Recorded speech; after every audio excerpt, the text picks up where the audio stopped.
नमस्कार बच्चों, आप सभी का स्वागत है आपके अपने चैनल हिंदी बोध पर।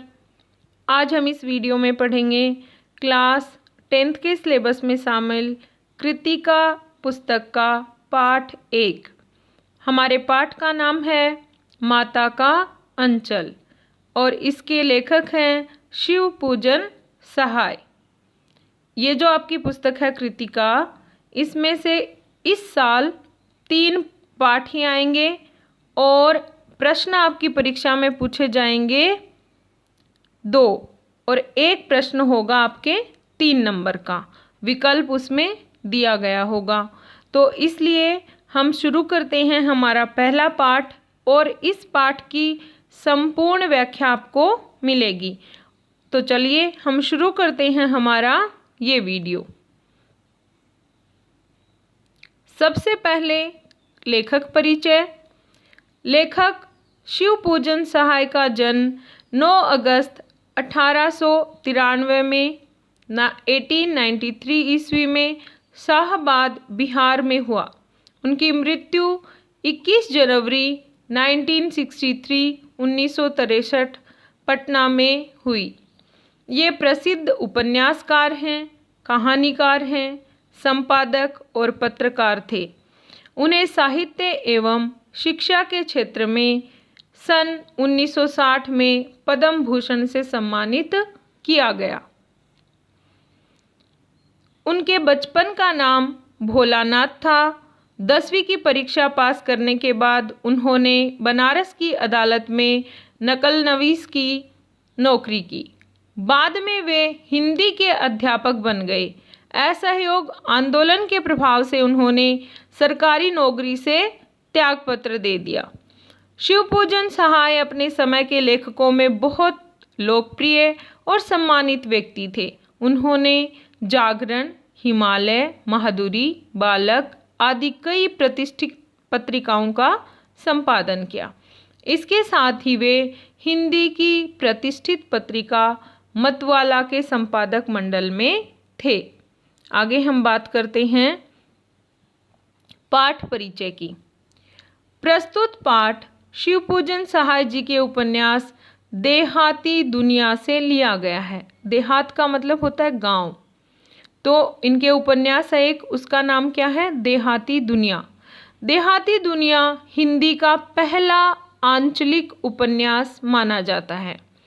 स्मरण शैली में, स्मरण शिल्प में लिखा हुआ हिंदी का यह पहला उपन्यास है।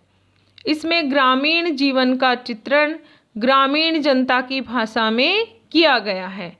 क्यों ऐसा? क्योंकि गांव के लोग भी, जो कम पढ़े लिखे लोग हैं, वो भी अगर इस उपन्यास को पढ़ेंगे तो वो इसको समझ पाएंगे।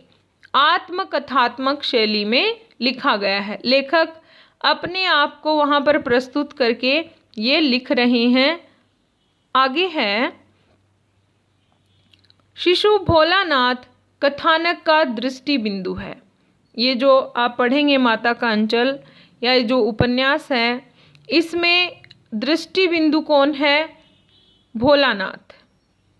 संकलित अंश में ये जो आपके यहाँ पर पाठ है माता का अंचल, इस पाठ में ग्रामीण क्षेत्र और उसके चरित्रों का एक अनोखा चित्रण किया गया है। गांव कैसा होता है, कैसे वहाँ पर लोग रहते हैं, उसके साथ ही बालकों का खेल, कौतूहल, माँ की ममता, पिता का दुलार, लोकगीत आदि अनेक प्रसंग इसमें शामिल किए गए हैं। प्रस्तुत पाठ शहर की चकाचौंध से दूर गांव की सहजता को रचनाकार ने आत्मीयता से प्रस्तुत किया है। बाल मनोभावों के साथ समाज के पारिवारिक परिवेश का चित्रण भी किया है।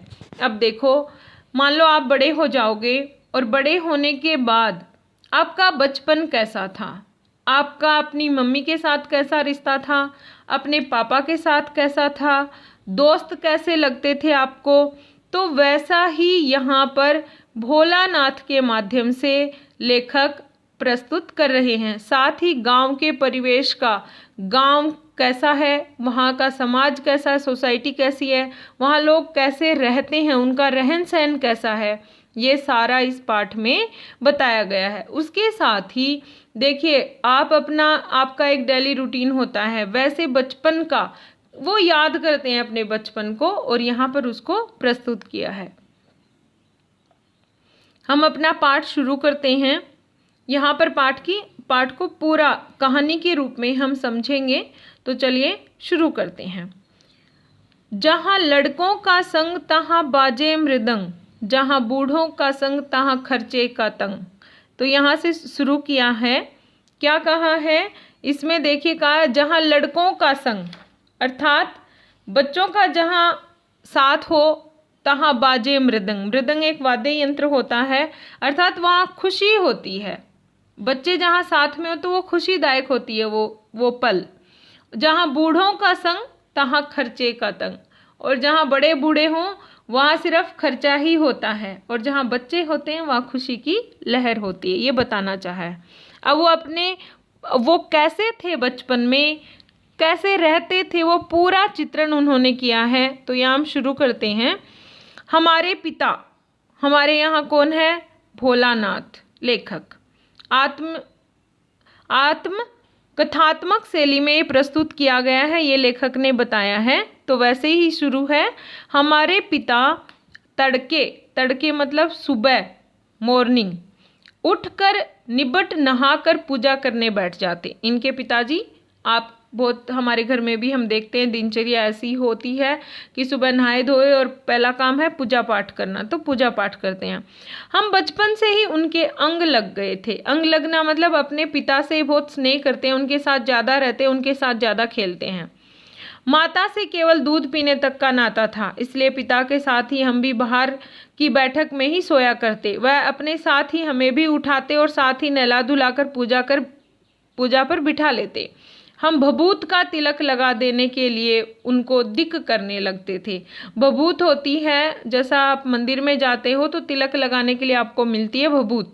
तो कुछ अब क्या कहते हैं कि मैं मेरे पिता के साथ ही रहता, उनके साथ ही सोता, नहाता, धोता और उनके साथ ही पूजा करने बैठ जाता। पर जब वो पूजा करने बैठते तो ये उनको क्या कहते कि मुझे भी तिलक लगाओ। तो कुछ हंसकर, कुछ झुंझलाकर और कुछ डांटकर वह हमारे चौड़े लीलार में त्रिपुंड कर देते थे। यहाँ पर देखिए, लीलार मतलब होता है हमारा माथा, भाल, मस्तक, और इसमें वो क्या करते थे? 3 रेखाओं वाला तिलक लगा देते थे। हमारे लीलार में भभूत खूब खुलती थी, मतलब इनके माथे पर वो तिलक बहुत सुंदर लगता था। सिर में लंबी लंबी जटाएं थी, इनके बाल थोड़े बड़े थे, जैसा कि आप पिक्चर में देख रहे हो, ऊपर इन्होंने बांध भी रखे अपने बालों को, तो ऐसे ये अच्छे लगते थे। भभूत रमाने से हम खासे बम भोला बन जाते थे। अब बम भोला अर्थात भगवान शिव, तो क्या कहते हैं कि वो जो भभूत लग जाती थी तो हम भगवान शिव जैसे दिखते थे। पिताजी हमें बड़े प्यार से भोलानाथ कहकर पुकारा करते थे, पर असल में हमारा नाम था तारकेश्वर नाथ। अब देखिए, प्रश्न ये भी है कि भोलानाथ का नाम, वास्तविक नाम क्या था? तारकेश्वर नाथ। और भोलानाथ कब बम भोला लगने लग जाते थे, ये भी प्रश्न पूछा जा सकता है। तो कब? जब उनके पिता उनके माथे पर तिलक लगाते थे। हम भी उनको बाबूजी कहकर पुकारा करते और माता को मैया। जब बाबूजी रामायण का पाठ करते तब हम उनकी बगल में बैठे बैठे आईने में अपना मुंह निहारा करते, मिरर में वो अपना फेस देखते। जब वह हमारी ओर देखते तब हम कुछ लजाकर मुस्कुराकर आईना नीचे कर देते, वह भी मुस्कुरा पड़ते थे। पूजा पाठ कर चुकने के बाद वह राम राम लिखने लगते। अपनी एक रामनामा बही पर 1000 राम नाम लिखकर वह उसे पाठ करने की पोथी के साथ बांधकर रख देते।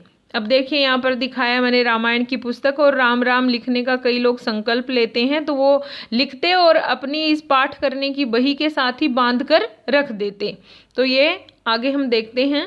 फिर ऐसी आपने यहाँ पर पिक्चर देखी है, ये पिक्चर है भोलानाथ की और उनके पिता की। तो वो उनके साथ कैसे रहते थे, कैसे खेलते थे, ये सारा वो आगे बताएंगे। फिर 500 बार कागज के छोटे छोटे टुकड़ों पर राम नाम लिखकर आटे की गोलियों में लपेट कर उन गोलियों को लेकर गंगा जी की ओर चल पड़ते थे, गंगा नदी की तरफ। उस समय भी हम उनके कंधे पर विराजमान रहते थे और ये अपने पिता के कहाँ बैठे रहते थे? कंधे पर।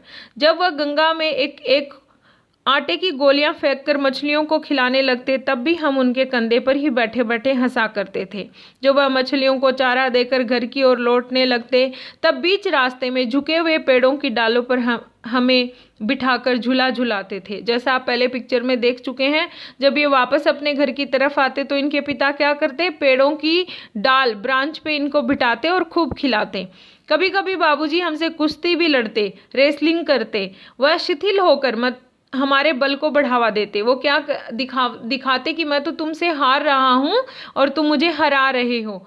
हम उनको पछाड़ देते थे और नकली ऐसे खेलते कि वो हार जाते थे। किससे? भोलानाथ से। यह उतान पड़ जाते थे और हम उनकी छाती पर चढ़ जाते। मतलब ऐसा होता ना, चित कर दिया, मतलब सीधे लेट गए और ये उनकी छाती पर चढ़ जाते थे कि मैंने तो आपको हरा दिया। जब हम उनकी लंबी लंबी मूछें उखाड़ने लगते, तब वह हंसते हंसते हमारे हाथों को मूछों से छुड़ाकर उन्हें चूम लेते थे। फिर जब हमने खट्टा और मीठा चुमा मांगते, तब हम बारी बारी कर अपना बायां और दाहिना गाल उनके मुंह की ओर फेर देते थे। अब देखिए, इस पाठ में यहाँ पर इस पैराग्राफ में बताया है कि वो पिता पुत्र कैसे खेलते थे, कैसे रहते थे और कितना स्नेह उनके पिता इनसे करते थे। तो ये इस पैराग्राफ में बताया गया है। आगे हम चलते हैं। उनके साथ हंसते हंसते जब हम घर आते, तब उनके साथ ही हम भी चौके पर खाने बैठते। अब देखो, इन्होंने सुबह से अपना रूटीन बताया। सुबह उठे, नहाए, पूजा की। पूजा करने के बाद ये राम नाम का जो लिखा हुआ है वो आटे में लपेटते उस कागज को। फिर मछलियों को दाना खिलाने जाते। वापस आते तो कंधे पे ही बैठे रहते अपने पिता के। वापस आते तो पेड़ों की डालियों पर इनके पापा इनको बिठाते, झूला झुलाते और कुश्ती लड़ने का नाटक करते। ये उनको हरा देते और फिर दोनों स्नेह करते। अब यहाँ पर आगे क्या आया है, ऐसे ही हंसते खेलते अब घर पहुंच गए हैं। तो घर पे क्या है, अभी खाना खा रहे हैं। हम भी चौके पर खाने बैठते थे। वह हमें अपने ही हाथ से फूल के एक कटोरे में गोरस और भात सानकर खिलाते। जब हम खाकर अफर मतलब एकदम से फुल हो गया पेट जाते, तब मैया थोड़ा और खिलाने के लिए हट करती थी। वह बाबूजी से कहने लगती, आप तो 4-4 दाने के कोर बच्चे के मुंह में देते जाते हैं। इससे वह थोड़ा खाने पर ही समझ लेता है। हम बहुत खा गए। आप खिलाने का ढंग नहीं जानते। बच्चे को भर मुंह कोर खिलाया जाता है। इसकी मम्मी क्या कहती है इनके पिता को कि आप अच्छे से नहीं खिला रहे हो, थोड़ा थोड़ा खिला रहे हो, बच्चे को बहुत ज़्यादा खिलाया जाता है। जब खाएगा बड़े बड़े कोर, तब पाएगा दुनिया के ठोर। अब क्या कहा है कि अच्छे से खाएगा ना मुंह भर भर के, तो ही ये दुनिया का ठोर मतलब इनको समझ में आएगा। देखिए मैं खिलाती हूँ। मर्दुए क्या? मर्दुए मतलब आदमी, मतलब माँ ही बच्चे को अच्छे से खिला सकती है। आदमी क्या जाने कि बच्चा कैसे खाना खाता है। और महतारी मतलब माँ के हाथ से खाने पर बच्चों का पेट भी भरता है। यह कहकर वह थाली में दही भात शांति भात मतलब चावल और अलग अलग तोता मैना कबूतर का नाम लेकर वो इनको खिलाती जाती थी। अब आगे क्या होता है, जब हम सब बनावटी चिड़ियों को चट कर जाते थे, तब बाबूजी कहने लगते, अच्छा अब तुम राजा हो जाओ, खेलो। मतलब क्या कहते हैं, अभी पेट फुल हो गया, अब तुम राजा बन गए, जाओ खेल लो बाहर। बस हम उठकर उछलने कूदने लगते थे। फिर रस्सी में बंधा हुआ काठ का घोड़ा लेकर नंग धड़ंग बिना कपड़े के ही बाहर गली में निकल जाते थे। जब कभी मैया हमें अचानक पकड़ पाती, तब हमारे लाख छटपटाने पर भी एक चुल्लू कुड़वा मतलब ये जो मस्टर्ड ऑयल है वो उनके सिर में लगा देती ऑयल। हम रोने लगते और बाबूजी उस पर बिगड़ खड़े होते, पर वह हमारे सिर में तेल बोंथ कर हमें उबट कर ही छोड़ती। क्या कहते हैं, मैं कितना भी मना करता, मेरे पिता भी गुस्सा हो जाते, फिर भी इनकी मम्मी इनके सर में तेल लगा देती थी। फूलदार लट्टू बांधकर रंगीन कुर्ता टोपी पहना देती थी। हम खासे कन्हैया बनकर बाबूजी की गोद में सिसकते सिसकते बाहर आते थे। अब देखो यहाँ पर बताया गया है कि एक बच्चे को किस प्रकार से उसकी माँ नहला धुलाकर तैयार करती है। तो क्या कहा कि ये तो खाना खाते ही गाड़ी लेके बिना कपड़े पहने ही बाहर निकल जाते थे, पर मम्मी इनकी पकड़ के पहले तो इनके सर में ऑयल लगाती है और फिर कपड़े पहनाती है। तो कपड़े कैसे पहनाती है वो भी बताया है। और तब ये चिढ़ जाते, रोने लगते और गली में रोते रोते बाहर आते। बाहर आते ही हमारी बाट बाट मतलब इंतजार, वेट करने वाले सब बालकों का एक झुंड मिल जाता था। हम उन खेल के साथियों को देखते ही सिसकना भूलकर बाबूजी की गोद से उतर पड़ते और हम अपने हमजोलियों के दल में मिलकर तमाशे करने लग जाते थे। और जो माँ ने तेल लगाया, कपड़े पहनाए जबरदस्ती, वो रोना धोना भूलकर उनके साथ खेलना शुरू कर देते थे। आगे है, तमाशे भी ऐसे वैसे नहीं, तरह तरह के नाटक। चबूतरे का एक कोना ही नाटक घर बनता था। बाबूजी जिस छोटी चौकी पर बैठकर नहाते थे वही रंगमंच बनती। उसी पर सरकंडे के खंभों पर कागज का चंदोआ तानकर मिठाइयों की दुकान लगाई जाती। उनमें चिलम के खोचे पर कपड़े के थालों में ठेले के लड्डू, पत्तियों की पूरी कचौरियाँ, गिल्ली मिट्टी की जलेबियाँ, फूटे घड़े के टुकड़ों के बतासे आदि मिठाइयाँ सजाई जाती। ठीकरों के बटखरे और जस्ते के छोटे छोटे टुकड़ों के पैसे बनते। हम ही लोग खरीदार और हम ही लोग दुकानदार। बाबूजी भी 2-4 गोरखपुरी पैसे खरीद लेते थे। अब यहाँ पर देखो बताया गया कि बच्चे कैसे किन किन चीज़ों से किस सामान की कल्पना करते हैं। यहाँ पर देखिए क्या कहा है, गिल्ली मिट्टी की जलेबी बनाते थे जो स्वीट होती है वो, और फूटे मटकों के टुकड़ों के बतासे। तो क्या कहते हैं कि जो हमारे पास इनका खेल का सामान था, वहाँ का जो गाँव में ही जो सामान मिलता है, ऐसे ही टूटी फूटी चीज़ें, उन्हीं से ये अपने खिलौने बना लेते और उन्हीं को ये नाम दे देते। तो ये यहाँ पर इन्होंने अपने खेलने की वस्तुएं, सामान और कैसे वो खेलते थे ये बताया है। थोड़ी देर में मिठाई की दुकान बढ़ाकर हम लोग घरौंदा बनाते थे। घरौंदा घर बनाते ना छोटा खेलने के लिए। धूल की मेड़ दीवार बनती और तिनकों का छप्पर, दातुन के खंबे, दिया सलाई की पेटियों के किवाड़, घड़े के मुहड़े की चूल्हा चक्की, दिए की कड़ाही और बाबूजी की पूजा वाली आचमनी कलछी बनती थी। पानी के घी, धूल के पिसान और बालू की चीनी से हम लोग ज्योनार तैयार करते थे। हम ही लोग ज्योनार करते और हम ही लोगों की ज्योनार बैठती थी। देखिए यहाँ पर क्या बताया गया है, ज्योनार होता है दावत। तो कहते हैं कि हम ही खाना बनाते इन नकली चीज़ों से और हम ही लोग खाने भी बैठते थे। जब पंगत बैठ जाती थी तब बाबूजी भी धीरे से आकर पात की अलग में जीमने मतलब खाना भोजन करने के लिए बैठ जाते थे। उनको बैठते देखते ही हम लोग हंसकर और घरौंदा बिगाड़कर भाग चलते थे। वह भी हंसते हंसते लोटपोट हो जाते और कहने लगते, फिर कब भोज होगा भोलानाथ। तो यहाँ पर क्या बताया है, बच्चे जो खाना बनाते थे तो इनके पिता भी साथ में बैठ जाते थे खाना। कई बार आप देखोगे बच्चे भी ऐसे ही कहते हैं कि लो मैं आपको मिठाई खिलाता हूँ, खाओ। वो एक काल्पनिक चीज़ तो वैसे इसमें बताई गई है। तो ये सब लोग अपना वो नकली घर वर बना के जो बनाया था वो छोड़ के भाग जाते। तो इनके पिता भी हंसते और क्या कहते, अगली बार भोजन कब तैयार होगा। कभी कभी हम लोग बारात का भी जुलूस निकालते थे। बारात जब दूल्हा शादी करने जाता है तो उनके जो बाराती होते हैं वैसे बारात। कनस्तर का तंबूरा बजता, अमोले को घिसकर सहनाई बनाई जाती, टूटी चूहेदानी की पालकी बनती। हम समधी बनकर बकरे पर चढ़ लेते और चबूतरे के एक कोने से चलकर बारात दूसरे कोने में जाकर दरवाजे लगती थी।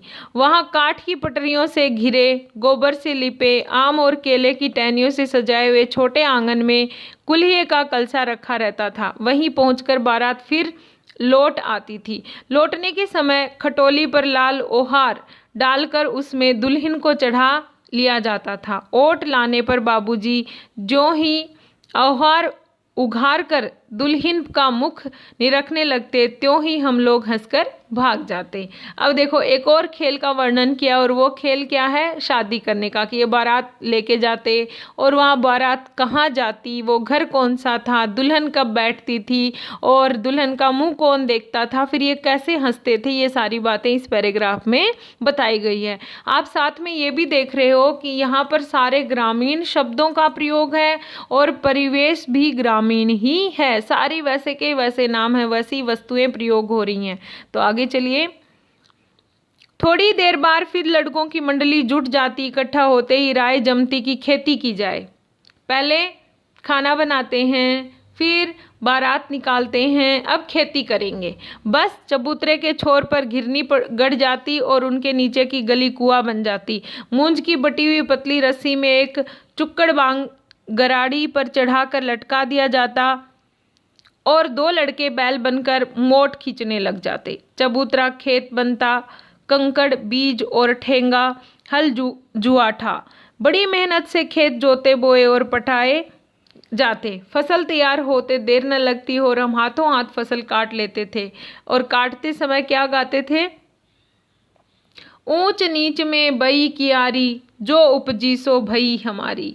ठीक है, तो कितना क्या कहते हैं कि हम खेलना शुरू करते और वो सब काम करते, तुरंत फसल कट भी जाती थी। कटते समय गीत गाते थे, ऊंच नीच में भई कियारी, मतलब ऊंची नीची जमीन में हमने क्यारी बनाई है, जो उपजी सो भई हमारी, और वहां पर जो फसल उगी है वो हमारी है, जैसी भी उगी है।